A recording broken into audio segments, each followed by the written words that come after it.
Lonely lumberjack, paid $2.00 for woman, with sack on her head, at auction, marries her when she says name. Oregon Territory, spring of 1869, a dust-worn outpost along the Oregon Trail. The scent of dry timber, horse sweat, and tobacco hangs thick in the air. Around the makeshift auction stage, nothing more than planks nailed to wagon crates, a crowd of men gathers. Rough hands, dull eyes, hungry hearts and hollow souls. The kind of place where even decency forgets to stop. A man with a faded blue vest and rusted deputy badge slams a wooden gavel onto the post. "All right, last one for the day," he bellows. "She ain't got no name, ain't shown her face, sack over the head since Missouri. Says she can work, says she'll obey. Starting bid, $2. Who's brave, or drunk, enough to marry the mystery?" Laughter breaks like a whip. "Maybe she's a witch under that thing," one man shouts. "Or a corpse," says another. "Might as well marry the damn sack." A few men spit into the dirt and turn away. Others stay to watch, nudging each other, waiting for someone foolish enough to raise a hand. On the wooden platform she stands still, barefoot, dusty, her hands bound in front with fraying twine. The sackcloth over her head is stained, too large, tied tight at the neck. Only her breathing betrays her fear. It comes quick, shallow, controlled, but barely. Her fingers twitch, clench, release. "She's no good to anyone if she won't even speak," the auctioneer grumbles. No one steps forward, not for a long minute. Then the crowd parts like water. From the back, a tall figure walks forward, broad shoulders beneath a canvas coat, a face shaded by the brim of a black hat, worn but clean. His boots are heavy with mud, his shirt sweat-lined, and his axe hand is wrapped in leather strips. A man who has lived more with trees than people. $2, he says. Silence falls like snow. The auctioneer squints. "You sure, mister?" "I said what I said." His voice is low, not angry, not eager, just certain. A few men snicker. Must be desperate. The auctioneer clears his throat, nervous now. "You do not want to see what you are buying?" The man tilts his head toward the woman, still unmoving beneath the sack. "I ain't buying a face," he says quietly. "I am marrying a person." Even the wind stops. No one laughs this time. "Fame?" the auctioneer mutters. "Silas Boone." "The profession?" "Lumberman, Northridge." The auctioneer scribbles. "Fine.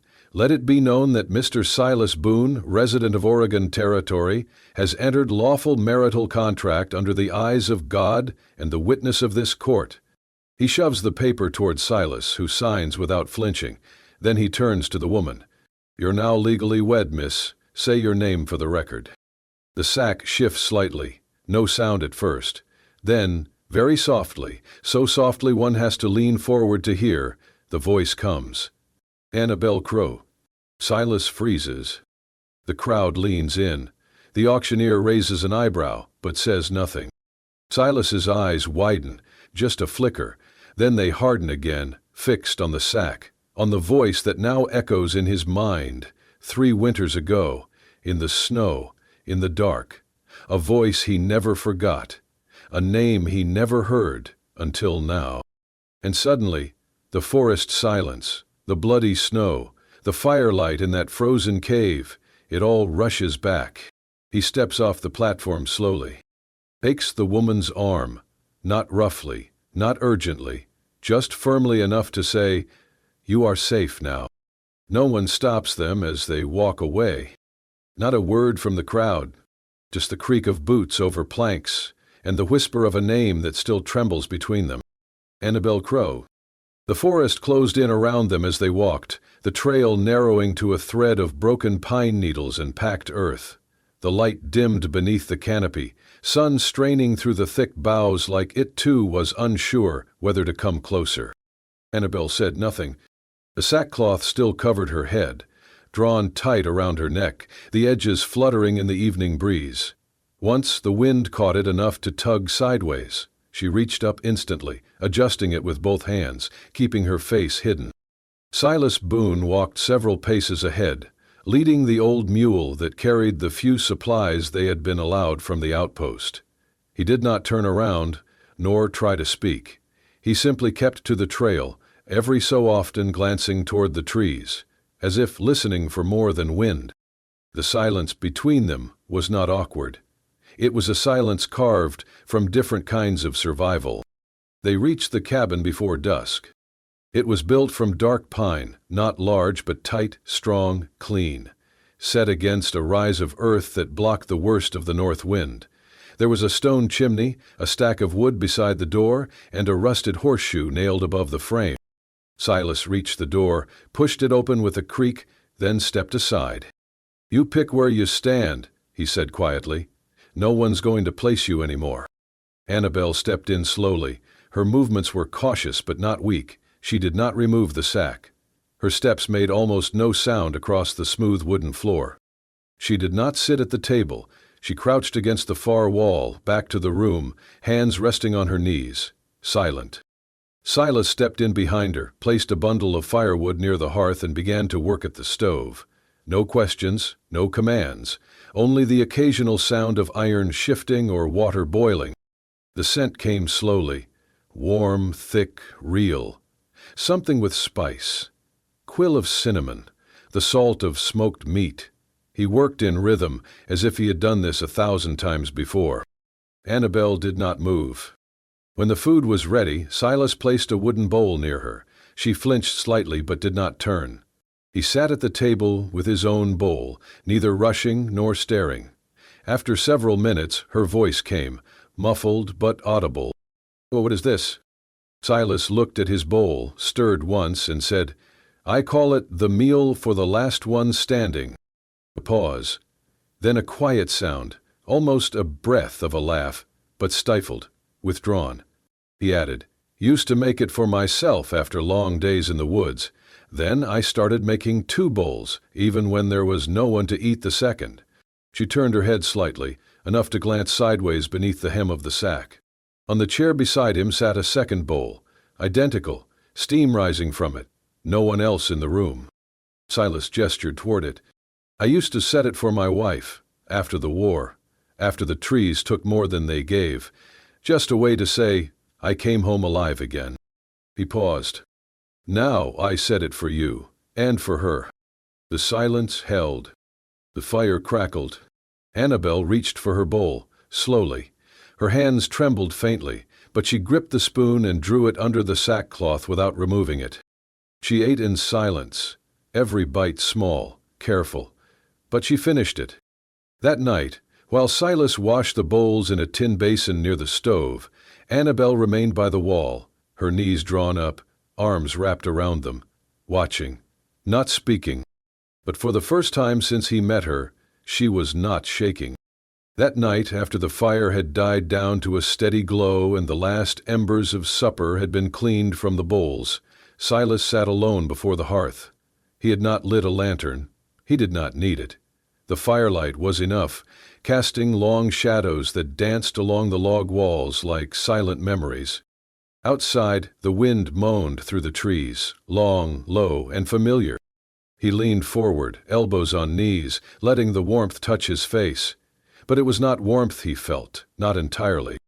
It had been 3 years ago, a winter thicker than any before, the kind of cold that turned pine needles into glass and lungs into fire. He had gone too far north for timber. Greedy for wood, stubborn with pride, he slipped on a slope, twisted his leg, and fell into a snowbank where no trail existed. By the time the snow covered his back, he had stopped fighting. But then, hands. Rough. Calloused, a pull, dragging him.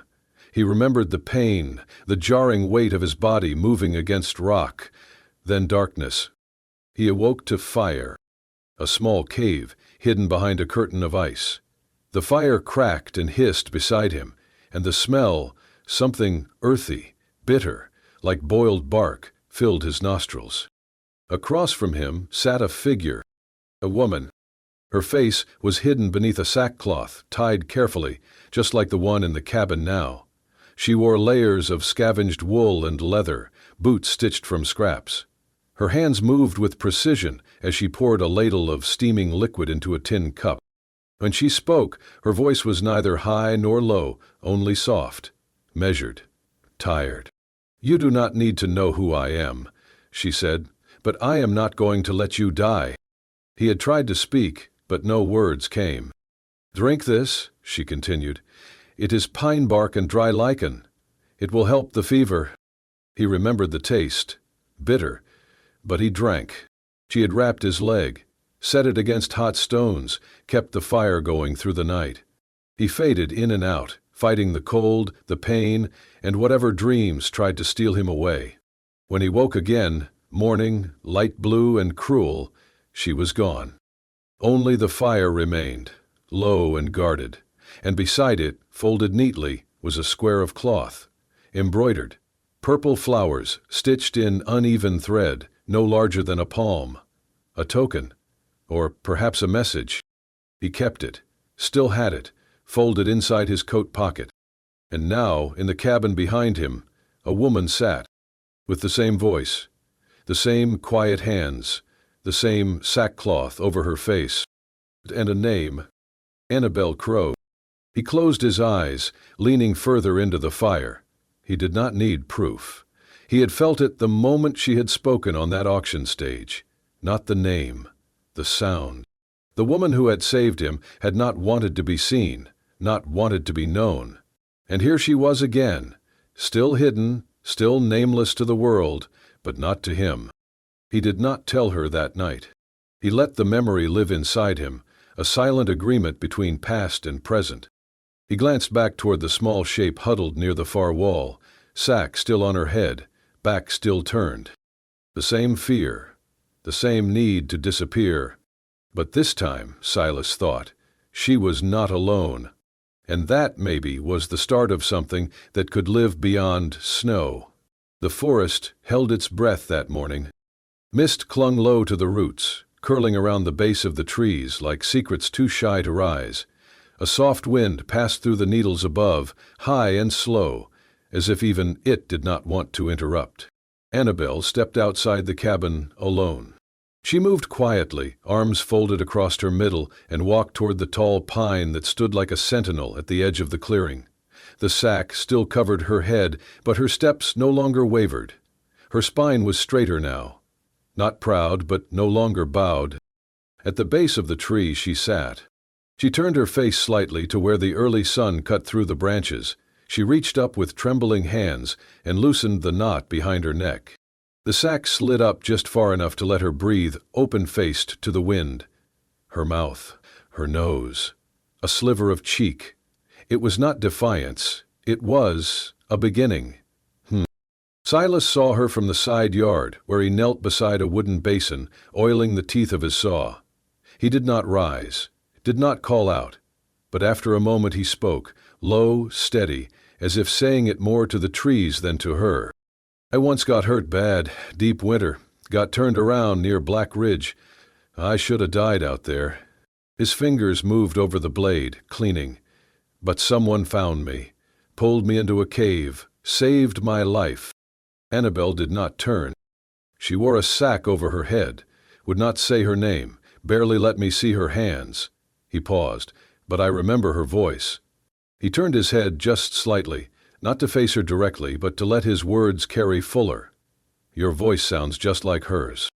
There was a stillness, and then a sound, the soft scratch of fabric sliding over skin. He did not move, not even when he felt her eyes on him. When he finally looked up, she was staring straight at him. The sack lay in her lap. Her face was not deformed, it was not monstrous, it was human. But it bore a mark no one could miss. A long curved scar ran from her right temple to just above the line of her jaw, not fresh, not bleeding, but deep, permanent, as though fingers, cruel and frantic, had tried to claw something from her that would not come free. She met his gaze, no longer hiding, but not proud either, only bare. Her voice came in a whisper. "The man who ran the boarding house where I worked, he told me I could keep a room if I gave extra." She swallowed. I said no. He did not like that. She looked down for a breath, then back to Silas. He came at me. I fought back, pushed him. He slipped. His head hit the stove. She stared past him now, into memory. He died. I ran. Silas's jaw tightened, but he said nothing. They said I killed him on purpose, that I lured him, that it was all planned. Her voice wavered. There were no witnesses. No one believed me. She looked at her own hands. They called me a liar, a temptress, a killer. Silas stood, wiping his hands on a cloth. Annabel went on, her tone low and even.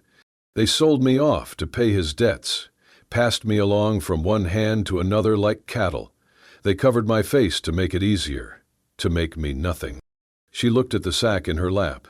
I wore this so people would not look at me like I was poison, so they would not see the scar and decide what I was worth before I even spoke. She looked up at him again, eyes glassy but fierce. I did not ask to be saved. I did not ask to be bought. But I am tired of hiding. Silas did not step forward. He did not touch her. He only nodded. Thank you, he said, for telling me. His voice was steady, warm, real. You did not have to, but you did. She blinked hard, but no tears fell, only breath. And in that breath, something shifted. For the first time since she arrived, she was not a shadow. She was a woman with a name, a story, and a face. And Silas had seen all three, and turned away from none. The sun crept slowly through the forest the next morning, its light golden and tentative, spilling through the narrow window above the table. Dust motes spun lazily in the beam, like tiny spirits dancing between the wood-grain walls, blessing the quiet. Inside the cabin, the air was still. Not with fear, not anymore, but with the hush of understanding, like breath held in space after something fragile has been shared and carefully received. Annabel had barely spoken since the day before, but she had not reached for the sack. She no longer pulled it over her head before sleeping, no longer kept it folded at the foot of her bed like a shield waiting for battle. Her hair, untied and tangled from sleep, lay quietly against her shoulders as she rose from the cot. Her steps remained cautious, her posture guarded, but something in her presence had shifted, something small, like the ground thawing beneath snow. She blinked at the light pouring through the window and moved toward the table, expecting the usual. A tin of coffee, the wooden bowl she washed nightly, the leftover spoon. Instead, she stopped short. There was something new waiting for her. A small mirror. It stood upright, silver-framed, aged at the edges, but polished to clarity. It leaned against a smooth wedge of pine, angled perfectly to catch the light of the rising sun, so that it would illuminate, not expose. Beside it hung a scarf, sea-green silk, faded slightly in parts, but soft and carefully folded, like it had been treasured once. Maybe still was. There was no note, no gesture pointing toward it, just the mirror and the scarf, placed there as if they had always belonged to that table, and as if she had always been meant to find them. Annabel stared at the objects for a long time. She did not move. Not at first. The fire in the stove had gone low, and only the crackling of old pine and the occasional creak of the beams overhead filled the room. Outside, the forest began to stir, the rustle of a jaybird in the branches, the slow drip of dew from the eaves. She approached the table slowly, as if afraid the mirror might reflect something she could not bear. But when she reached it, she looked. What she saw was not new. She had felt her face 100 times since the day her world cracked open.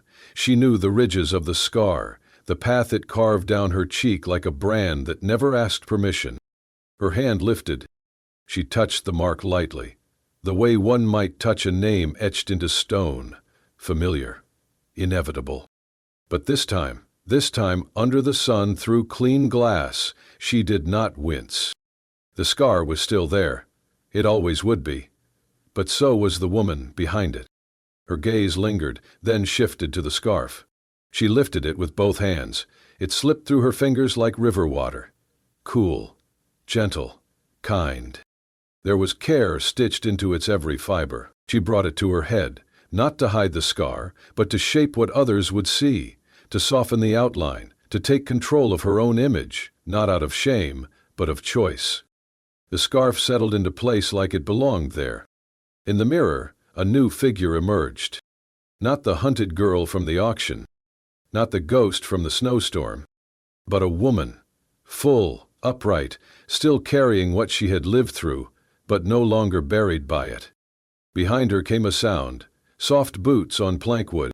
She did not turn, she did not need to. Silas stood in the doorway, one shoulder leaning against the frame. He had entered without a word, as was his way, but the look on his face was not one of caution or surprise. It was quiet reverence. He tilted his chin toward the scarf. "That used to be my wife's," he said, voice steady. "She wore it whenever she needed to feel like herself again." Annabel's fingers brushed the silk near her temple. "I thought maybe it would suit you too," he added. She turned slightly toward him, not flinching, not defending. He held her gaze, unwavering. Then, with a voice as soft as moss and just as anchoring, he said, "Anyone who tries to make you ashamed of what you lived through is blind." A beat passed. "And the blind do not get to judge beauty." Her throat tightened. The tears came slow, but they came, not sharp, not desperate, but warm, cleansing. She looked at herself again. Then, gently, she reached out and laid her palm flat against the mirror, meeting her reflection halfway. And for the first time in a very long time, Annabel Crow let herself be seen. The piece they had carved in the woods did not last unchallenged. It never did, not in these parts. Trouble came on horseback, riding alone beneath a sky bruised with stormlight. The man was lean, long-legged, his duster torn from trail wind and mean miles. His eyes gray, sharp, merciless, cut through the saloon crowd like a blade through ripe hide. He called himself Cutter, and Cutter was no drifter. He was a bounty hunter, the kind who could read tracks like scripture and smell secrets under boots. Rumor had drifted from the southern trail, a girl with a scar, hiding in the hills, face once covered, now showing. Someone whispered she had blood on her hands and a lumberman for a shield. Cutter listened, and then he rode. By the time he reached the logging post near North Ridge, he was asking too many questions. He posed as a lost traveler, claimed he was seeking work with the timbermen, said he heard tell of a man named Boone who lived deep in the woods. Silas met him by chance near the supply shed. One look, and he knew. Not by the words. Cutter was polite, measured. But the way he scanned the tree line, the stillness in his stance, it was the stillness of a snake just before the strike. Later that evening, Silas returned to the cabin. His face was colder than the wind. "Heem is hunting you," he said simply. Annabel did not speak at first. She stood by the stove stirring soup that had gone thin with memory. Her eyes were steady but far away. Then, without a word, she crossed the room, opened the wooden chest at the foot of the cot, and pulled out the old sackcloth, folded neatly, untouched since the morning she had shed it. She held it in her hands for a long time. "I will wear it again," she said quietly, "one more time." Silas looked at her. "You do not have to." Her eyes met his. "This time, I choose it. Not for shame, for strategy." They laid the plan together that night. Annabel would ride east, through the old fire road, wearing the sack. Cutter would follow. He would not resist a girl alone, scarred and covered, a ghost reborn. Silas would take the mountain pass, ride Cross Ridge, and meet with the sheriff in town. If the plan worked, Cutter would follow her straight into the trap. And it did. At dawn, with the sky barely blushing, Annabel mounted Silas's second horse and rode out, sack tight over her head, heart hammering. She did not tremble this time. She looked forward. By sundown, Cutter had taken the bait. He followed her deep into the eastern rocks, where Silas waited with the sheriff and 2 men from the Ridge Patrol. Cutter drew first, but not fast enough. He was disarmed, bound, and thrown over the back of his own horse, charged with unlawful pursuit, attempted assault, and intent to kill. Annabel watched it all from the hilltop, her form still hidden beneath the sack. Only once Cutter was gone did she ride down. When she reached Silas, he stepped forward to help her down from the horse. She let him. Then, slowly, she reached up and untied the knot at the base of her neck. The sack slipped free. She folded it once, twice, then held it in both hands, staring at the fabric. Silas watched her, unsure of what she would do. She looked up at him, her expression quiet, but no longer afraid. "It saved me one last time," she said. "Not because it hid me, but because I used it." He nodded. "Then what will you do with it now?" She looked at the trees, at the fading trail, at the world she had once moved through like a shadow. She folded the sack one more time and tucked it beneath her arm. "I will keep it," she said softly, "not as a cage, but as proof." Silas raised an eyebrow. "Proof of what?" She smiled. "That even what was once my prison can become my shield, if I choose it to be." And for the first time there was light in her voice. Not the light of laughter, but the light of a woman who had lived through the dark and now could name it. It was mid-afternoon when the knock came. A slow, uncertain tapping. Not the kind of knock that demanded, "Ha?" but the kind that asked permission. Silas opened the cabin door to find a woman standing on the porch.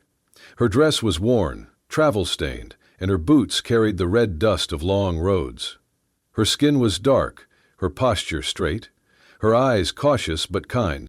She held her hat in both hands. "Name's Mavis, Mavis Green," she said. "I used to work at the Ridley house. Kitchen help, cook mostly." Behind Silas, Annabel stepped into the doorway. She froze when she saw the woman. Mavis took a step back, then stopped herself. "I heard you were up this way," she said quietly, "and I figured it was time I stopped being a coward." The wind rustled through the pines as silence stretched between them. "I saw what happened that night," Mavis said. "Saw him drag you into that back room, heard you scream, heard the crash, but I did not speak up. I needed the job. I needed to eat." Annabel's fingers tightened against the doorframe. "I am not proud of that," Mavis continued, "but I can make it right now, if you will let me." Later, over tea at the table, Mavis recounted everything, details only someone who had truly been there could know. She described the bruises, the blood, the silence that followed. "I should have said it back then," she whispered. "But I will say it now. You were telling the truth." With Silas's help, they wrote it all down. Mavis signed the affidavit in strong, careful penmanship. The letter was sealed and sent to the nearest judicial office by horseback courier. Weeks passed. The forest grew greener, the sky turned warmer. Then, one morning, the sheriff rode up, with a single envelope in hand. Silas opened it on the porch, read it twice before walking it inside. Annabel took it in her hands. The words were few. Charges against Annabel Crow dropped, case closed, warrant rescinded.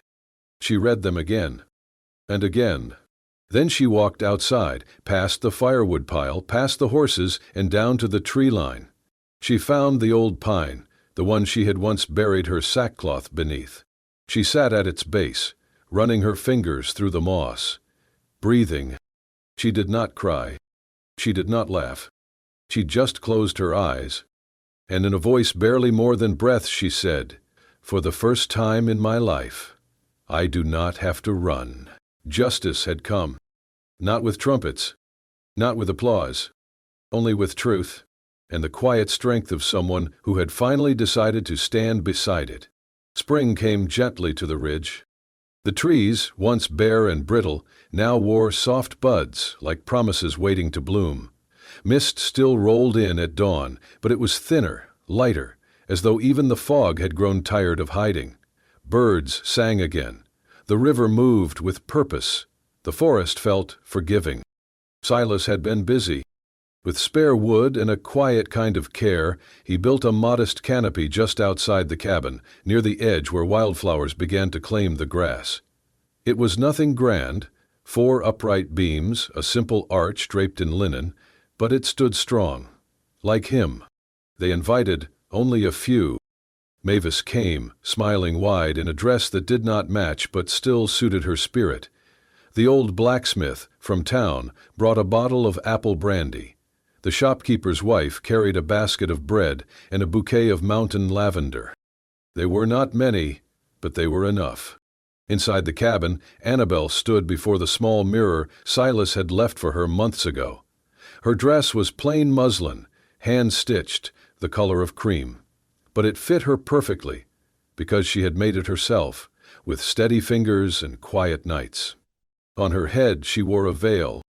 It was made from the sackcloth, the same one that had once hidden her shame, her fear, her name. But now it was something else. Silas had washed it, sun-dried it, and cut it with care. The edges were sewn with white thread, the kind used for mending old linen. And on the corners, embroidered in faint purple, were tiny wildflowers, almost identical to the ones stitched into the handkerchief she had once left behind in the snow. When she stepped out of the cabin, the forest fell still. Silas stood beneath the wooden arch, hands folded, heart full. He had trimmed his beard, polished his boots, and ironed the only shirt he owned without sap stains. But none of that mattered when he saw her. She moved slowly, like the earth had finally given her permission to be seen. And she was beautiful, not because the veil covered the scar, but because she had chosen to wear it again, on her terms. As she reached him, Silas took her hands. His voice was low, but every word was steady. "No matter what covered your face," he said, "you were always the woman I chose from the start." He paused, looking into her eyes. "And now, you are the woman I vow to stand beside to the end."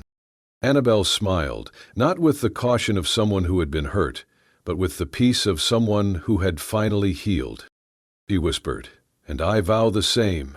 There was no priest, no vows read from books, just them, and the trees, and the people who mattered most. And when they kissed, soft and sure, the wind picked up just enough to rustle the linen overhead. A few drops of rain fell, light as breath. Mavis leaned close to the blacksmith and said, not quite aloud, "Never thought I'd see a burlap sack turned into a wedding veil." Then, after a beat, she added, "Never thought it could be so damn beautiful." The blacksmith chuckled. "Ain't the sack," he said. "It's what she turned it into." Later that evening, as the fire crackled and laughter mingled with birdsong, Annabel sat beside Silas on the porch. The veil lay folded in her lap. She ran her fingers across the embroidered edge. "Funny," she said. "This thing used to mean everything I feared." He looked over. "And now?" She smiled. "Now it means everything I chose." Silas nodded. He reached over, lacing his fingers through hers. They sat that way until the stars came out. And the forest, once their prison, now held them like home. And so, beneath the towering pines, and a veil once born of shame, Annabel Crow and Silas Boone found what so many had lost on the frontier. Peace, not in forgetting the past, but in reclaiming it. Their love did not erase the pain, the scars, or the silence, but it turned what once bound them into something that could bless them.